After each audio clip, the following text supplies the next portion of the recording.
Hi, so today we're going to go over some other parts of the balance sheet that I thought might be useful before we start to go over macroeconomic events. And the cash flow statement we're going to do much towards the end of this series because, frankly, it's much more confusing and not as helpful as the other two financial statements for beginners. So, first and foremost, the ROIC is kind of a metric like ROE. It's going to tell you your return on some sort of invested capital. So this could be capex, and up here you're gonna divide operating profits after taxes by invested capital, or you could use something like capex, and this is going to tell you how much the company earns per dollar invested, new capital dollar invested in the company.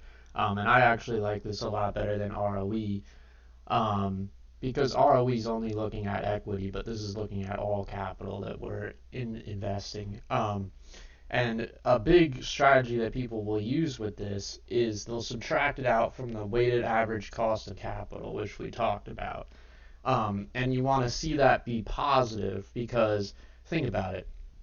If you are borrowing, if your WACC, your average cost of capital, is 6%, let's say, and your ROIC is 5%, let's say, you're actually losing 1% on every dollar that you bring in and start investing in the company. So it's a very important metric to go and look and make sure that your ROIC is bigger than your WACC.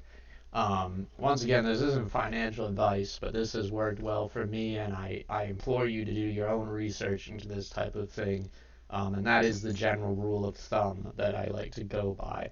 The other thing that you want to see with your ROIC is you want to make sure that you don't want to make sure it's not essential, but it does look very well if an ROIC is going up over time because it means the efficiency of the efficiency of the capital going into the company being invested is actually increasing. So a dollar last year going into the company might have made 14% ROIC, but a dollar today might be making 15% ROIC, which is a great improvement. So you want to make sure this is going up and bigger than WACC, in my opinion. And the next thing that we're going to look at, it's really the same thing, current and quick ratio.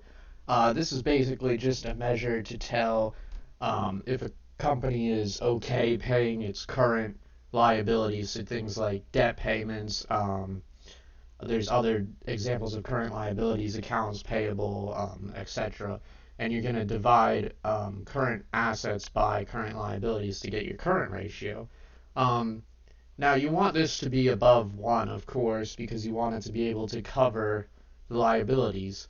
However, the current liabilities. However, I think that the quick ratio is actually a much better indication of this, a much safer, conservative indication of this, because you're subtracting out inventory. Because inventory is not as liquid as some of the other current assets. You're not going to be able to immediately liquidate a giant inventory to cover current liabilities. So you subtract out inventory here. And of course, just like with the current ratio, you're going to want to have a value somewhere over 1. I'd say that a strong number for this would be anything over 3 would be you don't have an issue paying the current liabilities in the short-term future. Of course, this is personal preference, so do your own research. The next thing that we're going to look at, which is essential to explaining macroeconomic events, which we'll start going into a lot on the channel, is how the banking balance sheet works. Because banking balance sheets are not the same as regular company balance sheets. You're going to see when people deposit with the bank, you're going to see it in the liabilities section. You're going to see total deposits because that's actually a liability for a bank. It's going to have to, when you deposit money in a bank, it takes a certain percentage derived from the required reserve ratio. So basically, for every, let's say the required ratio is 5% just for simplicity. So for every dollar you deposit into a bank, they're going to keep 5 cents in reserve, and they're going to loan out the rest. So when you then withdraw that dollar, that's going to be a liability on their type of balance sheet. They're going to have to, that's a liability. They could have these people withdraw the money. However, in their assets, it's a little bit different too, because you're going to see that they have loans in their assets, unlike other companies which might have loans in the liability section. But because they are taking part of the deposits and investing it into loans, giving out loans with it and earning interest on this is actually considered an asset. So these banks are kind of reversed when it comes to a normal company, their balance sheet, and I think that that's very important to get out of the way. And another very important exception to balance sheets that is important in macroeconomic analysis is that the Federal Reserve, you can ignore these basically. The Federal Reserve on the liabilities is is basically the money supply, all the cash held by the Treasury. And on the asset side is basically their Treasury securities. So nowadays we do something called quantitative easing and quantitative tightening, which is basically the Federal Reserve buying Treasury securities on the open market. And this is why they are then